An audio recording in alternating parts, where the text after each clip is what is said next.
की दुनिया में हर खबर है खास, लेकिन जो खबरें बढ़ाती हैं आपका हौसला और विश्वास, ऐसी तमाम खबरों को देश भर से समेटकर हम लेकर आते हैं खास आपके लिए अपने इस विशेष प्रोग्राम के जरिए। नमस्कार, मैं हूं शहला निगार और आप देख रहे हैं हमारा ये खास प्रोग्राम गुड न्यूज़ जज्बा इंडिया का। यहाँ होती हैं आम लोगों की बहुत खास कहानियाँ जो प्रेरणा देती हैं, कुछ कर गुजरने का जज्बा देती हैं। हर दिन हमारा सामना सड़क पर या फिर स्ट्रीट लाइट पर ऐसे लोगों से ज़रूर होता है जो कि ज़रूरतमंद होते हैं, दो वक्त की रोटी मांग रहे होते हैं या फिर कुछ पैसे मांग रहे होते हैं। ज़्यादातर लोग उन पर दया दिखाते हैं, कुछ पैसे देते हैं या एक वक्त का खाना देते हैं और आगे बढ़ जाते हैं। बहुत कम लोग होते हैं जो उनके जीवन में बदलाव लाने के लिए प्रयास करते हैं।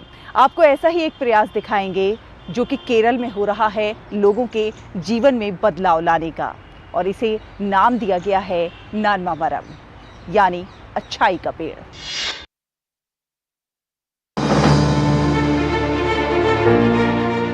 नानमा मरम, अच्छाई का पेड़, एक कोशिश जरूरतमंदों को भोजन देने, बीमार लोगों को उपशामक देखभाल प्रदान करने, गरीब बेरोजगारों को स्वरोजगार प्रदान करने और जरूरतमंदों को पैदल चलने में सहायता प्रदान करने की। संगठन स्वरोजगार के लिए पूंजीगत सामान की भी आपूर्ति करता है। कोविड लॉकडाउन के दौरान एक किराने की दुकान के मालिक सलाम ने अपने कुछ दोस्तों के साथ निराश्रितों को भोजन उपलब्ध कराने का फैसला किया। अब नानमा मरम एक ऐसा संगठन बन गया है जहां 500 से अधिक लोग धर्मार्थ गतिविधियों में शामिल हैं। दरअसल कोरोना महामारी का दौर सड़क पर रहने वाले कई निवासियों, प्रवासी श्रमिकों और दैनिक वेतनभोगी लोगों के लिए एक झटका था और एक बहुत बड़ी बाधा थी उन लोगों के लिए जो दैनिक जीवन के लिए बाहरी भोजन पर निर्भर थे। अचानक उनके पास रहने के लिए कोई जगह नहीं थी। इन सब के दौरान सलाम ने उनकी दुर्दशा देखी और उन्होंने जल्दी ही क्षेत्र के लगभग 10 लोगों के लिए प्रतिदिन खाना बनाना और परोसना शुरू कर दिया। जैसे जैसे बात फैली और अधिक लोग उनके दरवाजे पर दस्तक देने लगे। जैसे ही संख्या बढ़कर 50 हो गई, सलाम ने अपने दोस्तों और साथी सामाजिक कार्यकर्ताओं से मदद मांगी, एक व्हाट्सएप ग्रुप बनाया और इस भोजन के लिए पैसे का योगदान भी किया। नानमा मरम अब एक बड़े पेड़ की तरह जरूरतमंदों की मदद कर रहा है। ये संगठन स्वैच्छिक दान पर चलता है और एक भी दिन ऐसा नहीं गया जब वो भोजन उपलब्ध नहीं करा पाए हों। इस पहल के पीछे का कारण कोरोना है। जब महामारी फैली और लॉकडाउन लगाया गया, रेलवे स्टेशन और सड़कों पर रहने वाले निराश्रितों को भोजन की कमी के कारण बहुत परेशानी हुई। कान्हागढ़ में ऐसी जनसंख्या बहुत अधिक है। जब हमें स्थिति के बारे में बताया गया तो हमने पहल शुरू की। धर्मार्थ इकाई के सदस्य अपने परिवार के सदस्यों के जन्मदिन, विवाह, गृह प्रवेश आदि जैसे विशेष अवसरों पर अतिरिक्त योगदान प्रदान करते हैं। नानमा मरम प्रतिदिन निराश्रितों के लिए निःशुल्क भोजन वितरित करती है। हम रोगियों का विशेष ध्यान रखते हैं। हम मरीजों को यथासंभव सहायता प्रदान करते हैं। हमने बिस्तर पर पड़े कई मरीजों के लिए खाटें खरीदी। हम उन्हें आवश्यक दवाएं भी उपलब्ध कराते हैं। हमारे धर्मार्थ गतिविधियों की वित्त पोषित करने के लिए कई अच्छे लोग हमारे साथ हैं। हम हर संभव तरीके से लोगों की मदद करना जारी रखना चाहते हैं। हम यह भी उम्मीद करते हैं कि अधिक से अधिक लोग अच्छा काम करना शुरू करें, चाहे वे दुनिया के किसी भी हिस्से में हो, किसी भी छोटे तरीके से। नानमा का मतलब है अच्छा करना। इस पहल का नाम नानमा मरम रखा गया है, जिसका अर्थ है पुण्य का पेड़। इस प्रयास के माध्यम से लक्ष्य बहुमूल्य प्राकृतिक संसाधनों का संरक्षण करना और साथ ही साथ जरूरतमंदों की भूख को शांत करना है। गुड न्यूज़ जज्बा इंडिया के लिए केरल से ब्यूरो रिपोर्ट, डीडी न्यूज़। कहते हैं कि अच्छे काम कभी बेकार नहीं जाते। हमारे छोटे छोटे से प्रयास किसी के जीवन में बड़े सकारात्मक बदलाव के वाहक बन सकते हैं, और ऐसा ही एक प्रयास हुआ है हरियाणा के अंबाला छावनी कैंट के एक नागरिक अस्पताल में, जहां पर एक रोटी बैंक खुला है। ये रोटी बैंक आम लोगों ने खोला है, लेकिन इन्हें साथ मिला है वहां के स्वास्थ्य विभाग के अधिकारियों का। और किस प्रकार ये हर दिन सैकड़ों लोगों को निःशुल्क भोजन करा रहे हैं, आइए आपको दिखाते हैं इस खास रिपोर्ट में।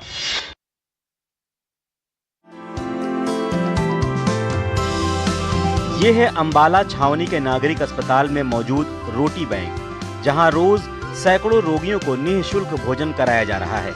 ये प्रयास है यहाँ के स्थानीय आम लोगों का, जिन्हें सहयोग मिला है अस्पताल के स्वास्थ्य विभाग के अधिकारियों का, और इसलिए अस्पताल में ही बनी है रोटी बैंक रसोई, जहां स्थानीय नागरिक और अस्पताल कर्मचारी मिलकर रोगियों के लिए भोजन बनाते हैं और फिर उन्हें निःशुल्क पहुंचाया जाता है।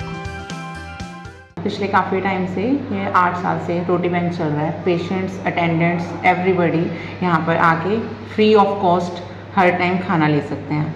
अगर किसी को कोई और भी ज़रूरत है, उसके लिए भी हम एवरी टाइम उसको पॉसिबल कराते हैं। खास बात यह है कि यहाँ बन रहे खाने की निगरानी अस्पताल में मौजूद डाइटिशियन करते हैं और फिर मरीज की सेहत के लिहाज से उन्हें खिलाया जाता है। यहाँ खाने की गुणवत्ता का पूरा ख्याल रखा जाता है। सामाजिक लोगों का यह बेहतरीन प्रयास है। ये रोटी बैंक अन्य राज्यों में भी एक मिसाल बन गया है। यहाँ पे सभी जो पेशेंट्स एडमिट होते हैं, सभी डिपार्टमेंट्स की, उनको सुबह और शाम 2 टाइम का खाना देते हैं और 2 टाइम की जो इंडोर पेशेंट्स होते हैं उनको चाय भी देते हैं। इसके अलावा कभी वो अटेंडेंट्स को भी, एक अटेंडेंट को साथ में भोजन की सुविधा करते हैं। लोगों के इस प्रयास से मरीज और उनके परिजन भी काफी खुश हैं। वो बताते हैं कि रोटी बैंक की जितनी सराहना की जाए कम है। यहाँ भोजन के साथ नाश्ते में चाय व दूध भी मिलता है। कुछ रोगियों का कहना है कि ये खाना घर के जैसा गर्म और स्वादिष्ट होता है। हाँ जी, रोटी बैंक वाले आते हैं, निःशुल्क खाना मिलता है, मरीज को मिलता है, प्लस जो उसके साथ बैठता कभी उनको भी दे देते हैं और बहुत बढ़िया खाना मिलता है जी। सुबह पहले चाय, उसके साथ रस और उसके साथ फिर उसके बाद दलिया, उसके बाद फिर खाना आता है दोपहर को और फिर शाम को, मतलब कि सारा दिन चलता ही रहता है। अंबाला छावनी के नागरिक अस्पताल में बीते 8 साल से यह रोटी बैंक चल रहा है। यहाँ प्रत्येक रोगी का डाइट चार्ट बनाया गया है। इस बात का खास ख्याल रखा जाता है कि भोजन में पौष्टिक तत्वों की मात्रा अधिक हो। इसके लिए ताज़ी सब्जियों का भी प्रयोग किया जाता है। गुड न्यूज जज्बा इंडिया के लिए अंबाला से मनोज सबरवाल की रिपोर्ट, डीडी न्यूज। कहते हैं कि नर सेवा ही नारायण सेवा है और ईश्वर की सेवा का सही मायने में एक खास उदाहरण प्रस्तुत कर रहे हैं ये लोग। ऐसी ही अच्छी खबरों के सफर को अभी जारी रखेंगे। वक्त हुआ एक छोटे से ब्रेक का, जल्द हाजिर होंगे। आप देखते रहिए गुड न्यूज जज्बा इंडिया का। यूट्यूब देख रहे हैं, मैं हूं अशोक गिलवा। कोई फैक्ट चेकर नहीं चाहता है कि राज्य मुसलमानों को आज लड़ियों सवाल है। आसान नहीं होता सच के लिए लड़ना। जिसकी आवाज कोई नहीं बनेगा, उसकी आवाज हम बने। जो डर जाते हैं वो झूठ से कहां टकराते हैं। जो गरीब के स्कूल में, गरीब के स्वास्थ्य के लिए खर्च होना चाहिए, वो लूट कर इन्होंने अमीर ठेकेदारों को दे दिया। सच को जानना हो तो झूठ पर करना होता है प्रहार, हर बार, बार बार। मैंने आपसे पूछा, आपने ठीक है नहीं कहा ना आपने। और कोई मुद्दा नहीं है तो सोनिया गांधी की गुडबुक में मैं अपना नाम गोल्डन अक्षरों में कैसे दाखिल करूं? इसलिए न फेक न्यूज न झूठ, हमेशा सच के साथ 2-2। देखिए मेरे साथ 2-2 सोमवार से शुक्रवार रात 9 बजे सिर्फ डीडी न्यूज पर।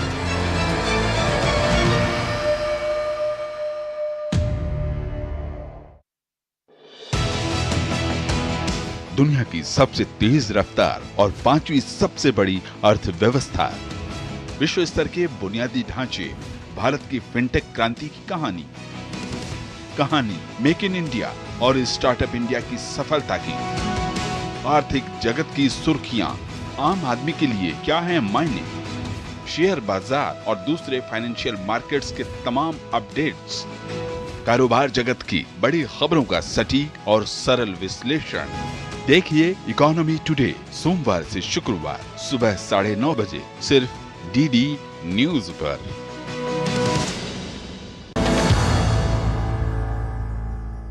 ब्रेक के बाद एक बार फिर आप सभी का बहुत बहुत स्वागत है। आप देख रहे हैं गुड न्यूज जज्बा इंडिया का।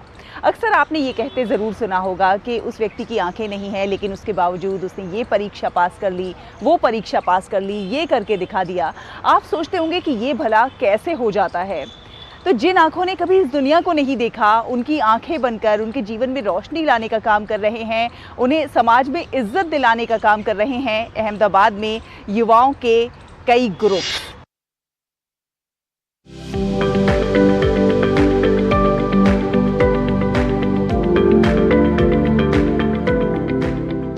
कौन कहता है कि इन लोगों की जिंदगी में रंग नहीं है? यहाँ रंग है मेहनत का, रंग है स्पर्श का और रंग है ईमानदारी का। अक्सर आपने सुना होगा कि जो लोग देख नहीं सकते, उन्होंने ये परीक्षा पास कर इस पद को ग्रहण किया। लेकिन क्या आप सोचते हैं कि ये कैसे मुमकिन हो पाता है? इसके पीछे है अहमदाबाद के सैकड़ों लोगों की निस्वार्थ सेवा। ये है अहमदाबाद का वन विजन ग्रुप और एक प्रयास मानवता की ओर ग्रुप, जो गुजरात के दिव्यांग लोगों के राइटर बन उनकी हर परीक्षा में मदद करते हैं। ये है अल्पेश भाई, जिन्होंने 19 साल की उम्र से दिव्यांगों के जीवन को आसान बनाने की सोच के साथ अपनी सेवा देना शुरू किया। अपने काम के साथ साथ दिन रात की परवाह किए बिना किसी फीस के ये जो देख नहीं सकते उन बच्चों को शिक्षित करने लगे। उनकी लगन को देखकर और भी लोग उनके साथ जुड़े और ऐसे कई ग्रुप तैयार हो गए जो दिव्यांग बच्चों के लिए लिखने का काम करने लगे।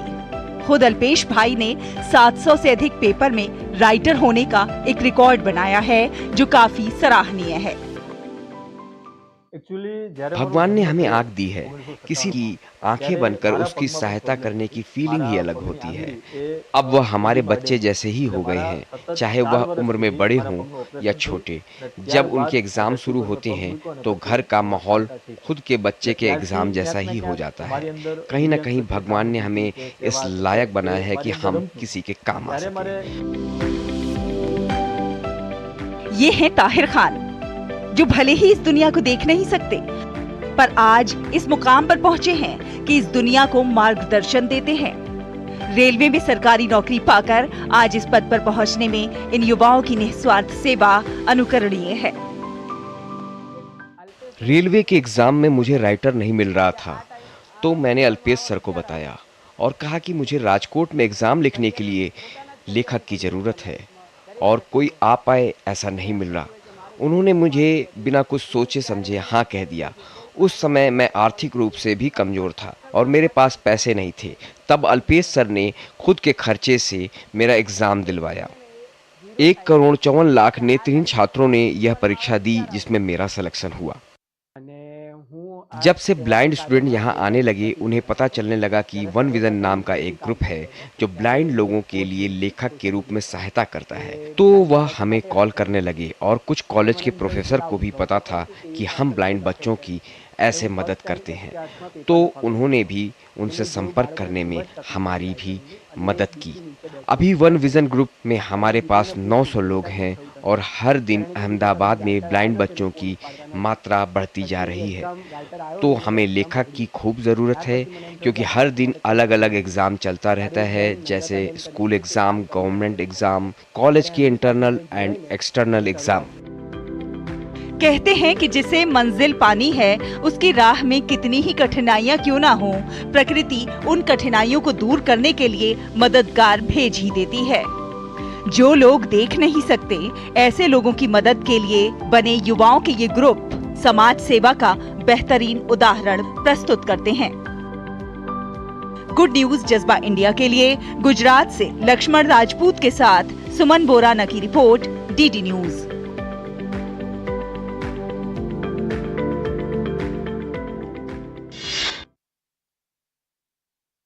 तो आपकी छोटी छोटी कोशिशें, आपके छोटे छोटे प्रयास किसी के लिए बहुत बड़े भी हो सकते हैं, बहुत खास भी हो सकते हैं। कोई एक चीज़ जो आपके लिए कबाड़ हो सकती है, किसी दूसरे के लिए उपयोगी भी हो सकती है। और कुछ ऐसा ही अभियान महाराष्ट्र के अकोला में चल रहा है, जहां पर डोनेट योर साइकिल अभियान चल रहा है। यानी आपकी जो साइकिल बेकार हो गई है, वो आप यहां पर डोनेट कर सकते हैं। इसको रिसाइकिल करके, इसको और थोड़ा सा बेहतरीन बना के उसे ये लोग डोनेट कर रहे हैं उन बच्चों को जो कि वंचित पृष्ठभूमि से आते हैं। मकसद है उन तक शिक्षा का उपहार पहुंचाना।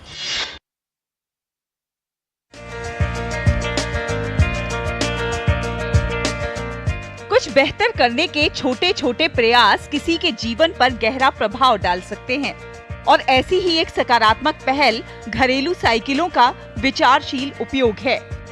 अकोला में विद्या भारती संस्थान द्वारा शुरू किया गया डोनेट योर साइकिल अभियान इसका खूबसूरत उदाहरण है। विविध पृष्ठभूमि के छात्रों को साइकिल दान करते हुए इस अभियान का उद्देश्य वंचित बच्चों तक शिक्षा का उपहार पहुंचाना है, खासकर उन बच्चों तक जिनके परिवार वित्तीय बाधाओं के कारण उन्हें स्कूल भेजने के लिए संघर्ष करते हैं। अकोला जिला की ओर से डोनेट योर साइकिल ऐसा एक उपक्रम हमने 1 अगस्त से चालू किया है। इस उपक्रम के अनुसार जो लोग हैं जिनके पास साइकिल है मगर जो उपयोग में नहीं है, ऐसी साइकिल हम लेके जो ज़रूरतमंद विद्यार्थी है वहाँ तक पहुँचाते हैं, ताकि वो विद्यार्थी जो है जिनको ज़रूरत है वो पैदल जाते हैं 5-5 किलोमीटर 8-8 किलोमीटर दूर जाते हैं। तो ऐसे लोग बच्चों को वो साइकिल मिल जाती है तो उनका समय बच जाता है। जिन परिवारों के पास अब साइकिलें हैं वो दोगुनी खुशी का अनुभव कर रहे हैं। इस नई गतिशीलता के साथ बच्चे अब उत्साह के साथ स्कूल जा रहे हैं और अपनी पढ़ाई पर अधिक ध्यान केंद्रित कर रहे हैं। इस पहल से विद्यार्थियों में सकारात्मकता की भावना भी जागृत हुई है।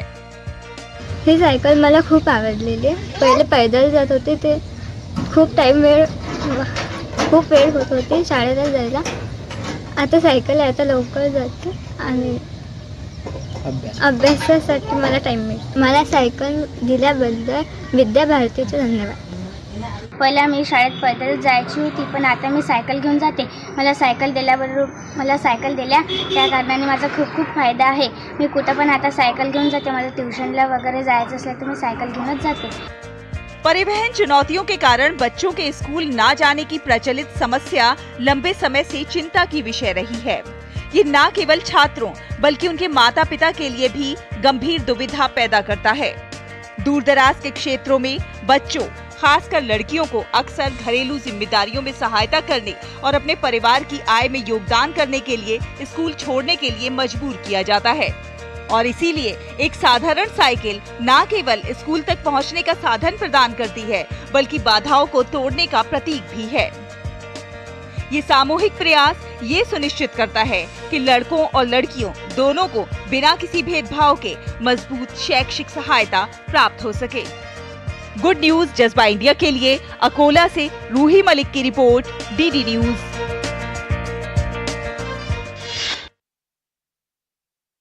अच्छी खबरों का ये सफर अभी जारी रहेगा। वक्त हुआ है एक और छोटे से ब्रेक का। जल्द हाजिर होंगे। आप देखते रहिए गुड न्यूज जज्बा इंडिया का।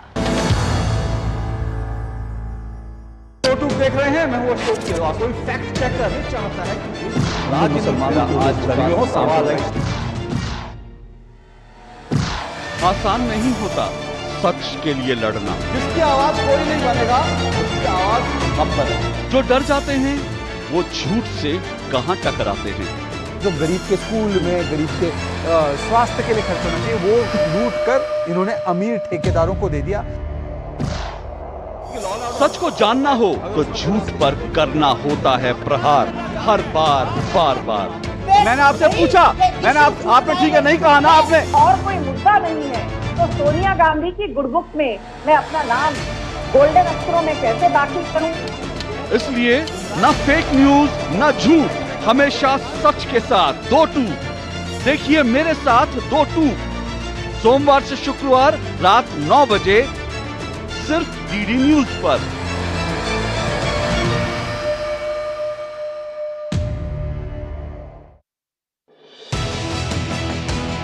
दुनिया की सबसे तेज रफ्तार और 5वीं सबसे बड़ी अर्थव्यवस्था, विश्व स्तर के बुनियादी ढांचे, भारत की फिनटेक क्रांति की कहानी मेक इन इंडिया और स्टार्टअप इंडिया की सफलता की, आर्थिक जगत की सुर्खियां, आम आदमी के लिए क्या है मायने, शेयर बाजार और दूसरे फाइनेंशियल मार्केट्स के तमाम अपडेट्स, कारोबार जगत की बड़ी खबरों का सटीक और सरल विश्लेषण, देखिए इकोनॉमी टुडे सोमवार से शुक्रवार सुबह 9:30 बजे सिर्फ डीडी न्यूज पर।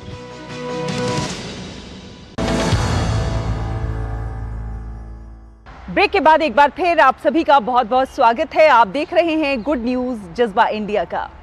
दुकानें तो आपने बहुत सारी देखी होंगी, लेकिन आज हम आपको दिखाएंगे ईमानदारी की दुकान, जो कि मध्य प्रदेश के आगर जिले के चंदन गांव में खुली है। मकसद है बच्चों में ईमानदारी की भावना को विकसित करना। इस दुकान का संचालन खुद छात्र कर रहे हैं और किस प्रकार से छात्रों में ईमानदारी की भावना विकसित हो रही है, आइए देखते हैं।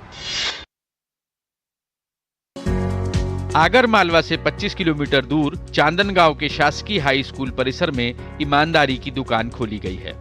इस दुकान में बच्चों की जरूरत का सामान रखा जाता है। इस दुकान का नाम ईमानदारी की दुकान रखे जाने की वजह भी खासी रोचक है। दुकान में एक बॉक्स रखा गया है। इस बॉक्स में छात्र खरीदे गए सामान की बिक्री की राशि स्वतः ही डाल देते हैं। गौरतलब है कि छात्र छात्राओं का काफी समय बाहर बाजार में स्थित दुकानों से सामान खरीदने पर जाया होता था और अनेक बार मोल भाव की भी समस्या सामने आती थी। यहाँ पर हमने एक दुकान खोली है जिसका नाम ईमानदारी की दुकान है, जिसमें प्रत्येक छात्र एवं छात्राओं के लिए निःशुल्क वो अपनी मर्जी से सारे उपलब्ध चीज़ें जो कि उनकी आवश्यकता अनुसार रखी गई हैं वो उठा सकते हैं और पैसे रखकर खुले पैसे वापस ले सकते हैं। लंच टाइम में सड़कों पर जाते थे, उधर बस स्टैंड है, बहुत सारे वाहन जाते थे, तो उनका एक्सीडेंट वगैरह का भी थोड़ा सा डर रहता था हमको। अब विद्यालय परिसर में इस दुकान के खुलने से विद्यार्थियों को सुविधा की सभी चीजें यहाँ से प्राप्त हो जाती हैं। यहाँ ना तो दुकानदार बैठाया गया है और ना ही दुकान में कोई सीसीटीवी कैमरा लगा हुआ है। स्कूल प्रबंधन दुकान के लिए जरूरी सामान उपलब्ध करा रहा है। दुकान में छात्राओं के लिए सैनिटरी पैड की व्यवस्था निःशुल्क है। हम इस दुकान में से जो हमें चाहिए आवश्यकता की चीज़ें वो हम ले सकते हैं और जो बाकी के पैसे हैं वो वापस हम डाल के और वापस खुले ले सकते हैं। जो भी हमारी आवश्यकता की सामान है वह यहाँ पर बिल्कुल है। काफ़ी किताबें, लीड, पेन, जो भी स्केल जो भी है वो सारी, हमें इसके लिए बाजार में नहीं जाना पड़ता है। विद्यालय परिसर में ईमानदारी की दुकान से छात्रों को जहां दैनिक उपयोग के सामान उचित दाम पर उपलब्ध हो रहे हैं, वहीं उन्हें इसके माध्यम से ईमानदारी की नसीहत भी दी जा रही है। गुड न्यूज जज्बा इंडिया के लिए मध्य प्रदेश के आगार से भागीरथ देवड़ा की रिपोर्ट, डीडी न्यूज। तो देखा आपने, देश के हर कोने से ये जो खूबसूरत कहानियां हैं, ये हमें कई संदेश दे जाती हैं। आप देख रहे हैं कि हर ओर, हर क्षेत्र में किस तरह से लोग एक दूसरे की मदद के लिए आगे आ रहे हैं, देश को विकास के पथ पर आगे बढ़ाने के लिए अग्रसर हैं, नवाचार कर रहे हैं, एक दूसरे के साथ निभा रहे हैं। तमाम ऐसी कहानियों को देश भर से हम समेट कर लेकर आते हैं। उम्मीद है आपको हमारा प्रोग्राम बहुत पसंद आता होगा। आप हमें लिख सकते हैं, अपनी प्रतिक्रिया भेज सकते हैं। हमारा ईमेल आईडी है ddgoodnewsindia@gmail.com। अगले हफ्ते फिर हाजिर होंगे कुछ और अच्छी कहानियों के साथ। तब तक के लिए आप खुश रहिए और देखते रहिए गुड न्यूज़ जज्बा इंडिया का। हमें और हमारी पूरी टीम को दीजिए अनुमति। नमस्कार।